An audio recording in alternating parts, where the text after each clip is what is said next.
Assalamualaikum warahmatullahi wabarakatuh. Waalaikumsalam warahmatullahi wabarakatuh.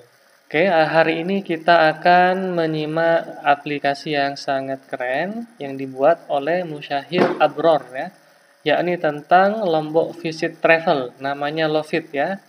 Bagus ya ini ya. Nah, Abror nanti kamu utarakan dulu ya, apa sih yang melatar belakangi ya keinginan kamu untuk membuat aplikasi ini.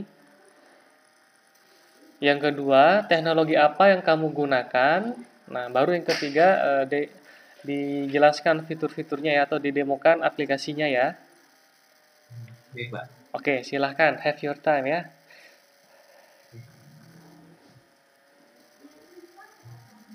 Silahkan dimulai ya. Oke, Bismillahirrahmanirrahim. Assalamualaikum warahmatullahi wabarakatuh. Waalaikumsalam warahmatullahi. Terima kasih kepada Bapak Praja selaku dosen penguji untuk proyek akhir pada aplikasi Lombok Visit Travel. Lombok Visit Travel ini adalah aplikasi portal informasi untuk yang memuat informasi-informasi mengenai destinasi wisata, artikel-artikel wisata yang ada di Pulau Lombok. Adapun latar belakang, mohon maaf, saya memperkenalkan diri dulu. Nama saya adalah Emusin Kamdor dengan NIM 67011741119 dari kelas di 3 SI 4102. Adapun latar belakang saya membuat aplikasi ini yaitu karena Indonesia merupakan negara yang memiliki banyak destinasi wisata yang dapat dikunjungi. Di Indonesia sendiri, ciri khasnya yaitu mempunyai banyak kepulauan-kepulauan dan di kepulauan tersebut memiliki wisata yang unik yang menjadi ciri khas dari wilayah tersebut.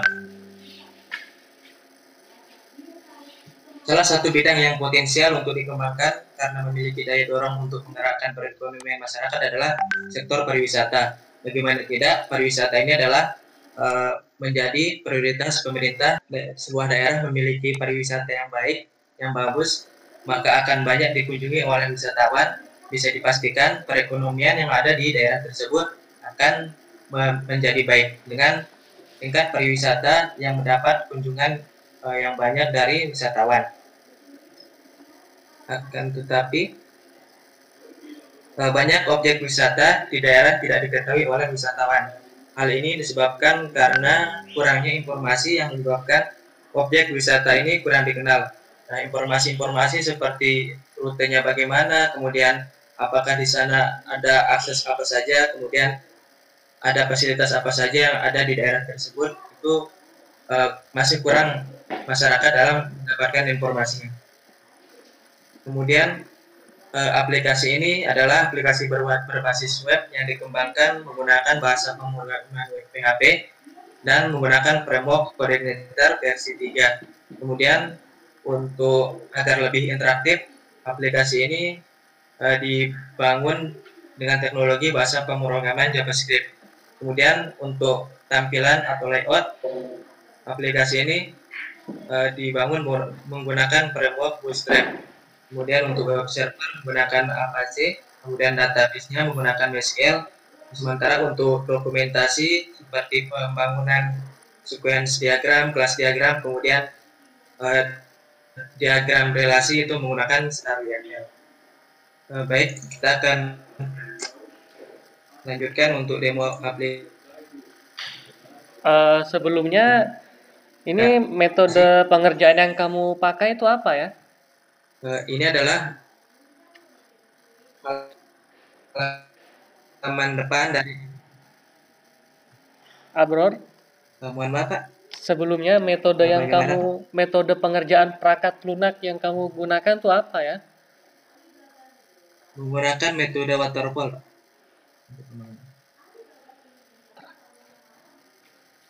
Apa aja tuh prosesnya? Prosesnya yang pertama menggali kebutuhan informasi apa saja yang dibutuhkan untuk aplikasi ini, kemudian masuk ke bagian perancangan. Di sini di perancangan tersebut membuat seperti IRD, kemudian diagram relasi yang akan dibutuhkan pada saat nanti di bagian pengkodean.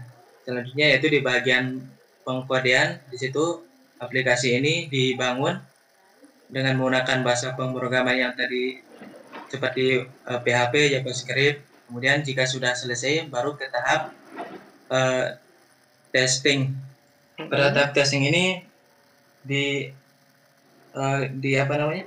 digunakan untuk mengetahui seberapa jauh aplikasi ini berfungsi, seperti pada saat di proses awal, pada saat penggalian kebutuhan informasinya sesuai dengan rancangan yang di awal, itu di bagian testing. Kemudian di bagian implementasi dan maintenance. Di bagian implementasi, di sana aplikasi sudah dapat digunakan dan juga sambil dilakukan perawatan aplikasi seperti itu. Oke ya, kita lihat ya demo aplikasinya sekarang ya. Ini adalah di bagian halaman depan aplikasi. Di sini ada destinasi wisata, kemudian ada artikel wisata. Kemudian jika kita masuk ke menu destinasi wisata, menampilkan halaman destinasi saja. Misalkan kita melihat Pantai Kuta.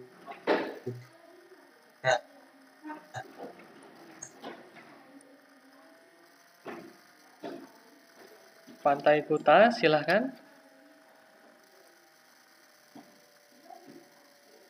Di Pantai Kuta ini, pantainya hanya ada di sebelah. Menggunakan JavaScript untuk pemetaan lokasinya dengan library dengan nama Lab.js untuk pemetaan lokasinya. Kemudian di sini ada deskripsinya, deskripsi singkat, ada lokasi, fasilitas, akses jalan, kategori, dan diinputkan oleh siapa. Di bawahnya, jika kita lanjut ke bawah, ada deskripsi destinasi, kemudian ada sejarahnya. Di bagian ulasan, karena di sini masih belum ada ulasan dan diharuskan untuk login untuk memberikan login. Oh ya, untuk saat ini belum ada user member yang registrasi, kita harus melakukan registrasi terlebih dahulu.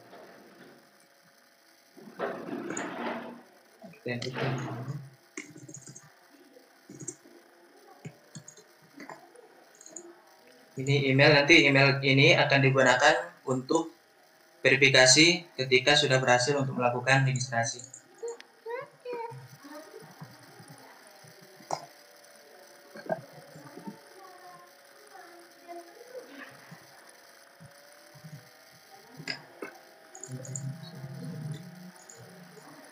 Untuk kabupaten sudah menggunakan JavaScript untuk lebih interaktifnya agar bisa tidak perlu menginputkan manual. Di sini sudah bisa otomatis untuk pemilihan lokasinya.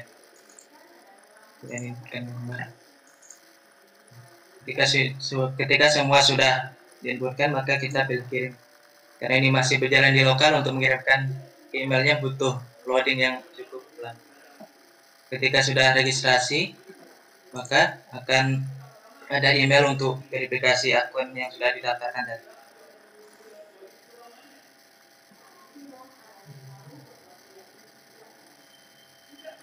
Kita pilih aktivasi. Oke, Lombok visit telah diaktifkan, silakan login. Coba cek lagi yang emailnya tadi, ke email. Itu ini. Oh ya, oke, sip. Ini buat uji coba yang tadi pagi. Oh ya. Ini yang 0 menit. Oke.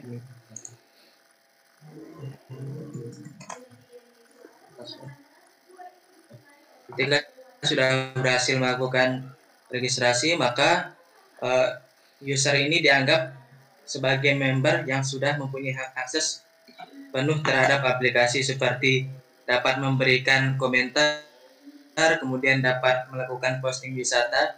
Untuk saat ini kita ingin melakukan ulasan terkait dengan destinasi wisata dengan nama Pantai Kuta. Di sini ada di bagian pemandangan kita bisa memberikan nilai, misalkan 6, dan ulasannya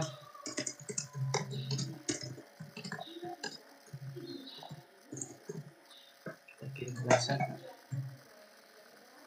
Dan ketika sudah kirim ulasan kita langsung ditampilkan di halaman bawah aplikasi. Kemudian di bagian bawah, jika kita ke bawah lagi, di sini menampilkan destinasi wisata juga.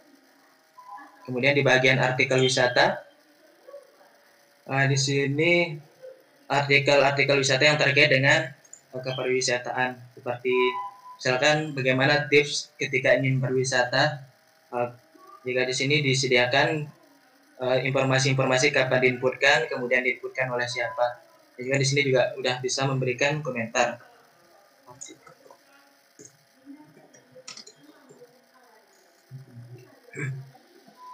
Nah, jika sudah maka untuk tanggalnya masih ada masih. Kemudian untuk posting wisata, karena di sini sudah melakukan registrasi. Nah, untuk menghindari adanya nama wisata yang sudah tersedia diinputkan kembali oleh member, maka di sini ada pengecekan terlebih dahulu.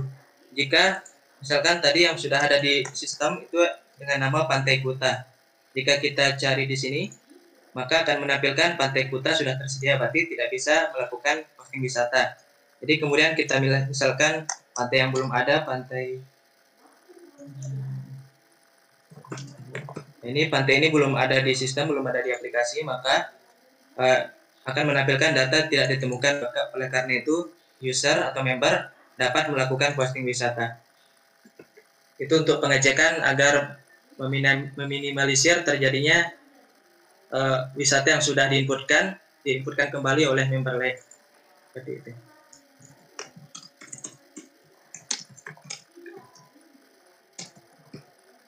Fasilitas. Nah, itu saya jeda dulu ya. Begitu kita menemukan mendapatkan hasil bahwa tidak ada di data yang objek wisata tadi, maka kita tidak perlu menulis. Kurang jelas. Iya, ya untuk nama destinasi. Nama destinasi kan sudah dicari ya tadi ya, tidak ada. Benar ya?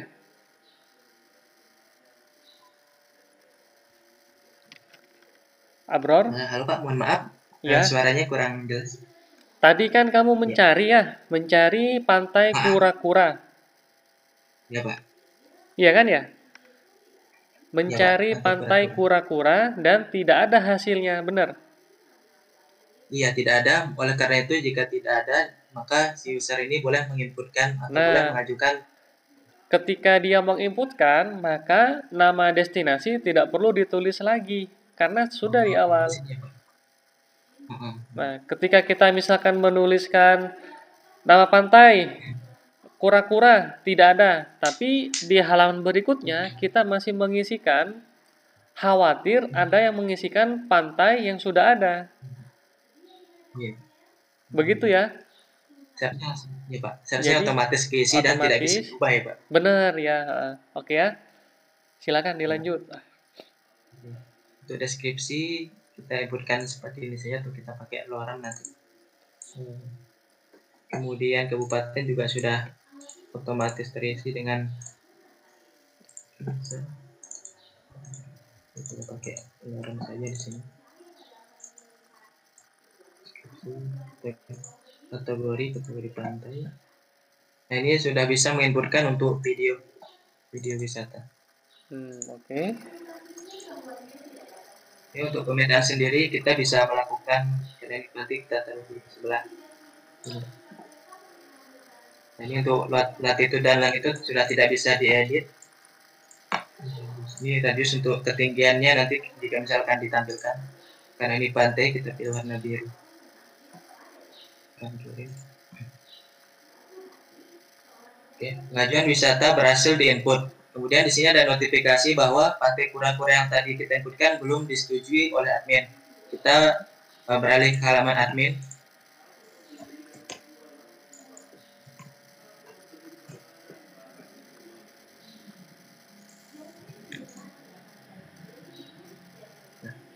Di halaman admin sudah ada notifikasi bahwa ada pengajuan destinasi wisata dengan nama Pantai Kura-Kura. Oke. Nah, di bagian ini bisa direvisi. Kita coba untuk revisi, misalkan wisata ini deskripsinya masih kurang lengkap atau fasilitas masih belum lengkap. Misalkan kita pilihkan deskripsi.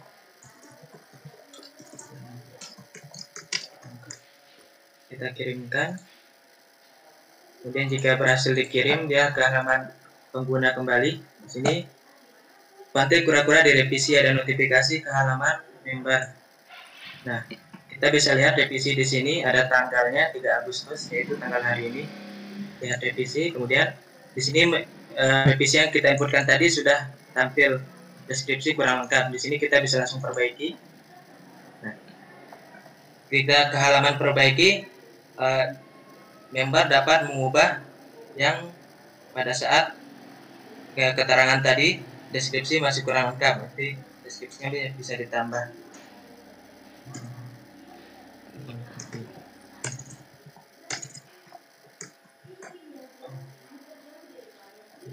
Kirim kembali.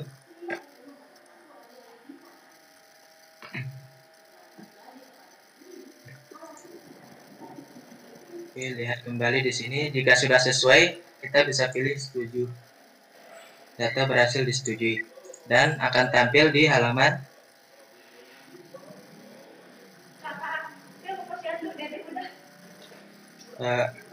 halaman dashboard.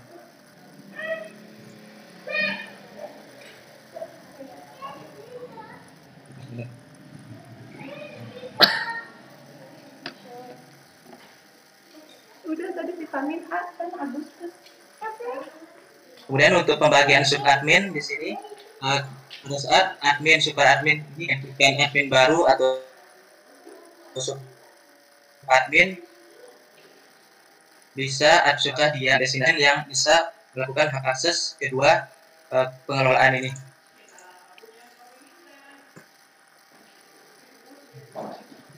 Oke, bagus ya. Admin. Kemudian jika kita login menggunakan yang tadi yang sudah kita inputkan, maka akan menampilkan menu yang berdasarkan kita pilih tadi. Karena kita tadi memilih kelola blokir data dan kelola pengajuan.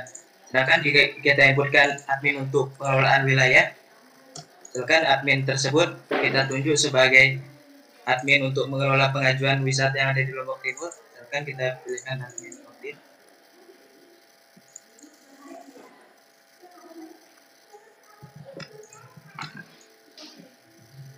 Nah, kita pilihkan Lombok Timur.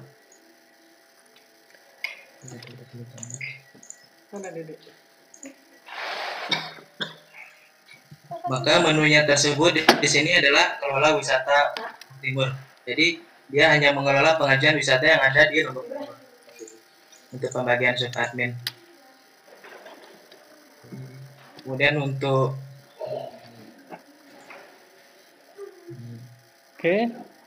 untuk bagian superadmin, latitude dan longitude kemarin masih belum bisa diedit untuk daftar wisata. Oke, sekarang sudah bisa diubah. Oke. Misalkan ini kita pindah posisinya di sebelah.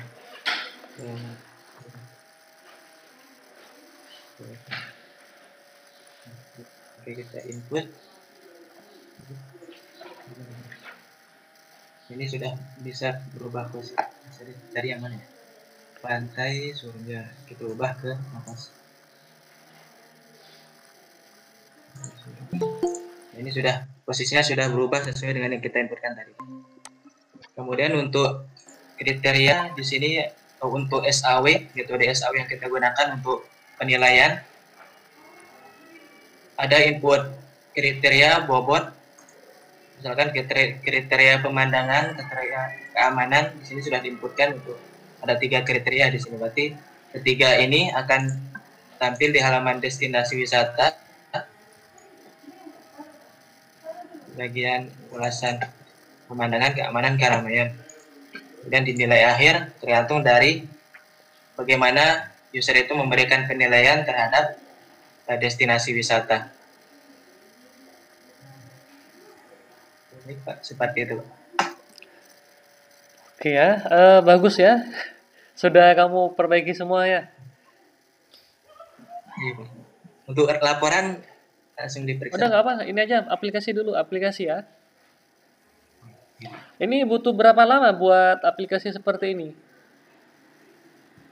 Dari pada saat prasidang 1 itu masih belum ada fitur kelola blokir kata, kelola kriteria dan nilai akhir itu belum ada.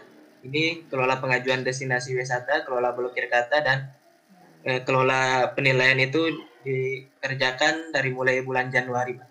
Yang Karena itu revisi dari prasidang. Yang paling banyak butuh effort membuat fitur apa? Yang butuh effort membuat fitur metode penilaian menggunakan metode SAW ini, Pak. Karena butuh banyak referensi dan masukan-masukan dari saya minta bantuan ke kakak tingkat yang sudah membuat aplikasi menggunakan metode SAW. Oke, bagus ya. Lalu setelah ini rencananya aplikasi ini mau diapakan? Setelah ini dari dosen pembimbing 2 dan pembimbing 1 ini dimasukkan ke penelitian dan juga dimasukkan ke HKI, Pak. Bukan yang ingin kamu sampaikan, apakah ingin kamu presentasikan ke bagian Lombok, ke Dinas Untuk Pariwisata? Ya, Pak, baik, Pak. Untuk itu ada niat juga untuk dipresentasikan ke Dinas Pariwisata, dan tetapi sepertinya nanti akan memasukkan proposal terlebih dahulu. Setelah disetujui, baru kita melakukan presentasi. Oke ya. Terus apa? Untuk fitur lupa password ya ada nggak tuh? Untuk fitur lupa password masih belum ada, Pak. Tapi mekanismenya sama dengan aktivasi. Kalau Ya, yang kedua, kalau misalkan biar apa ya, luar negeri pun tahu, nanti untuk tahap pengembangan bisa ditambahkan apa ya, multi ini atau dua bahasa ya, bahasa Inggris lah ya, sama bahasa Indonesia. Di laporan di bagian saran juga sudah dimasukkan. Iya. Saran. Iya, ngerti ya. Maksud saya untuk tahap pengembangan berikutnya, ya kan? Bener kan ya? Ya, Pak. Oke. Untuk Terus yang untuk tanggal tadi kamu coba cek lagi ya. Mudah-mudahan bisa ya. Yang tanggal tadi masih ada yang error ya? Di bagian ini artikel. Iya, benar. Karena kemarin kan menambahkan fill untuk di bagian ini, Pak, di artikel wisata. Ketika sudah diedit itu akan menambahkan terakhir diedit itu. Iya. Misalkan ini diedit. Sudah. Nah, ini terakhir diedit 3 Agustus. Tadi yang ada notif error tuh, apa tuh? Di bagian ini nanti diperbaiki ya. Yang kedua, untuk fitur posting wisata berdasarkan hasil penelusuran atau pencarian, nah itu kamu untuk nama destinasinya di disable ya, dan langsung mengambil dari yang sudah diinputkan ya. Ya, baik. Nah, untuk revisi kan ada di bagian super admin ya. Iya, Pak. Nah, begitu ya. Admin deh. Oke. Coba ini dong share ini kata-kata motivasi dari kamu buat teman-teman semua nih biar tetap berusaha berjuang ya sampai kamu bisa membuat seperti ini apa? Oh ya, untuk pesan-pesan kepada teman-teman atau adik tingkat, adik kelas, pesan saya teruslah untuk menggali ilmu dari berbagai hal seperti itu. Seperti ini kan, yang ini seperti penggunaan Lab.js, kemudian notifikasi, itu sebenarnya tidak cukup kita pelajari di kuliah, akan tetapi kita explore sendiri. Explore sendiri bisa banyak cara. Yang pertama bisa melalui internet, Google, YouTube, itu banyak sekali. Asal ada kemauan dari diri kita sendiri untuk mempelajarinya. Oke ya. Dan kemudian jangan malu bertanya kepada kakak kelas atau yang sudah mempunyai pengalaman. Kalau bisa harus mempunyai mentor gitu, agar supaya jika menemukan kendala ada tempat bertanya. jika menemukan kendala-kendala pada saat coding. Kemudian di codingannya juga pengalaman saya pada saat ngasprak itu masih banyak codingannya yang masih belum rapi gitu. Dengan codingan yang tidak rapi itu sebenarnya bisa membuat kita tuh nggak semangat ngoding. Jadi jika bisa codingan itu dibuat rapi gitu, maksud saya.